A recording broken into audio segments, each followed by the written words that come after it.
करें, शुरू करें। मेरा नाम आशीष गुप्ता है,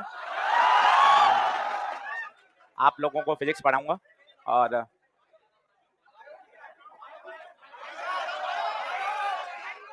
जितने आपको चिल्लाना है, मजे करना है, आज ही कर लीजिए, क्योंकि रोज रोज हम ऐसा करेंगे तो फिर हम क्लास में नहीं बैठ पाएंगे, है ना। तो क्योंकि देखो, क्लास का डेकोरम सबसे जरूरी है। मजे अपनी जगह हैं, पर सबसे जो ऊपर है वो पढ़ाई है, ठीक है ना। तो अभी आपको जितने भी कमेंट और जितने भी टाइम पास दिख रहे हैं, वो अगले 7 दिन में सबको मैं बाहर रवाना कर दूंगा, ठीक है। तो जितने भी चिल्लाने वाले हैं, कमेंट करने वाले हैं, उनकी आयु 2 से 3 दिन है बस, है ना। तो आप अगले 3 दिन में आप देख लीजिए, सब रवाना कर दूंगा मैं। सिर्फ जो पढ़ने वाला बच्चा है वो क्लास में बैठेगा, क्योंकि हमें बहुत लंबा पढ़ना है। इलेक्ट्रोडायनेमिक्स पढ़ना है, जो लगभग 80 लेक्चर का टॉपिक है ना। तो इसमें बहुत बॉन्डिंग चाहिए, पढ़ाई चाहिए, रोज होमवर्क चाहिए, क्लास नोट्स चाहिए, तब जाके काम चलेगा।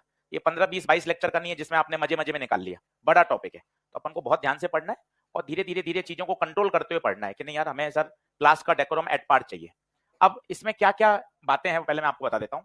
अगर हम क्लास 12th की बात करें, तो टोटल अगर जो नीट का फिजिक्स का है पार्ट, उसमें क्लास 12th का पिछले 5 साल से चेंज हो गया है वेटेज। पहले तो लगभग 50-50 आता था, पर अगर 2019-20 से देखें तो पैटर्न एकदम चेंज हो गया है। 12वीं का वेटेज कितना कर दिया गया है? 60%।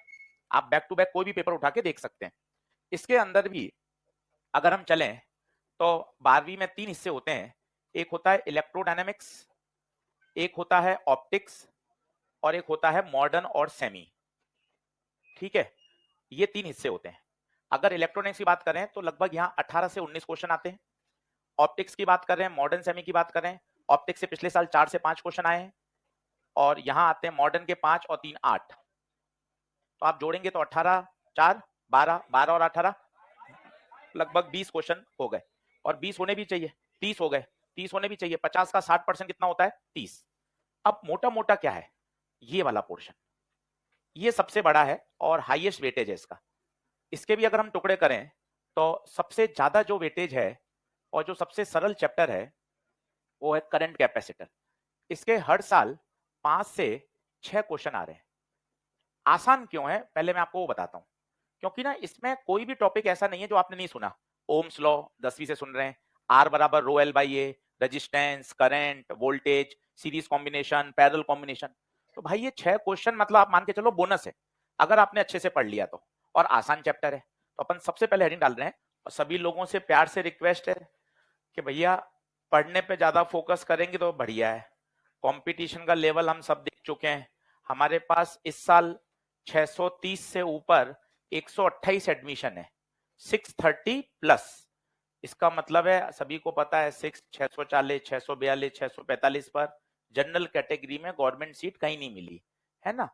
तो ये एक ऐसा मैसेज है कि यार हमें पढ़ाई बहुत करनी है, और कर सकते हैं, ऐसा कुछ भी नहीं है। पेपर इतना बेसिक लेवल पे आ रहा है कि आप आराम से 160, 170 और मेहनत करके 180 की तरफ बढ़ सकते हैं, अगर आप तरीके से पेपर को करें। 70, 80, 90 के अब जमाने गए।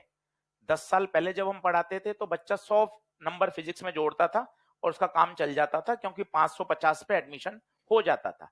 पर अब सिचुएशन चेंज हो गई है, तेज गति से बदलाव हो रहा है, और फिजिक्स स्ट्रॉन्ग करना इसलिए जरूरी है। अगर फिजिक्स का कॉन्फिडेंस बढ़ता है तो हम केमिस्ट्री बायो में और अच्छा करते हैं। हम क्या रिवर्स कैलकुलेशन करते हैं, पहले बायो के जोड़ते हैं, फिर केमिस्ट्री के जोड़ते हैं, फिर टोटल में से घटाते हैं, फिर जो फिजिक्स के आते हैं उनको देखते हैं क्या हम कर पाएंगे। परंतु ऐसा नहीं है, ये आपने पहला अपना बैरियर बना दिया कि यार फिजिक्स मेरा सबसे तीसरा विषय है ना। बहुत अच्छे से पढ़िए, रोज होमवर्क करिए, चीजें धीरे धीरे धीरे अच्छे लेवल पे होती जाएंगी, और बहुत मजे से पढ़ना है। में न्यूमेरिकल मेन है, जितना आप सिस्टमेटिक न्यूमेरिकल अप्रोच लाओगे वो जरूरी है, और वो एकदम से नहीं बैठेगी। टारगेट बना के चलो कि करंट कैपेसिटर में मुझे रफ कॉपी में 300 सवाल करने हैं, ये पहला टारगेट है। नई रफ कॉपी लाइए, 300 सवाल। इसके बिना काम नहीं चलेगा भाई। आप सोचो 70, 80, 90, 100 सवाल करके काम चलेगा? नहीं चल सकता। मिनिमम टारगेट है कि भैया 300 सवाल मुझे घर पे लगाने हैं, ईएलपी के लगाने हैं, मॉड्यूल के लगाने हैं, एनसीईआरटी इलेक्ट्रोडायनेमिक्स की एनसीईआरटी टॉप मोस्ट प्रायोरिटी पर है, प्लस प्लस प्लस। इसके बिना काम नहीं चलेगा।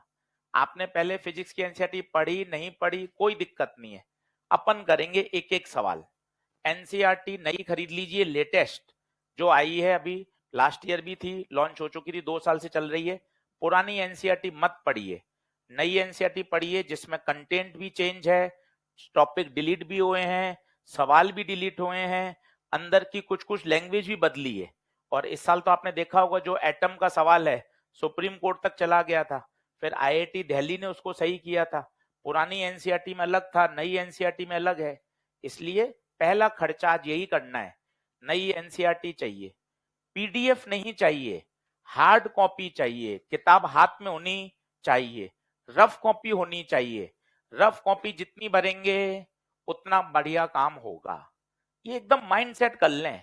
मेरे पढ़ाने से अगर सिलेक्शन हो जाता भाई, मैं साल भर में लगभग लगभग 5,000 बच्चा पढ़ा लेता हूँ, पर 5,000 बच्चा थोड़ी ना सिलेक्ट हो जाता है। तो पढ़ाना सिलेक्शन की गारंटी नहीं होता, मेहनत सिलेक्शन की गारंटी है, ये आप बोल सकते हैं। आप जितनी मेहनत करोगे, खुद पे विश्वास करोगे, उतना काम बढ़िया होगा। समझा मैं सकता हूँ, 4 बार समझा दूंगा, रात को ऑनलाइन फिर समझा दूंगा, मार्च अप्रैल में फिर रिवाइज करा दूंगा, कोई दिक्कत नहीं है। मैं तो काम पढ़ाना ही है भाई, पर आप जब तक उसको मेहनत में नहीं बदलोगे तब तक मजा नहीं आएगा। सही है, तो ये प्री रिक्वायरमेंट थी जो मैंने आपके साथ शेयर कर ली है। अब हम पढ़ाई शुरू करते हैं।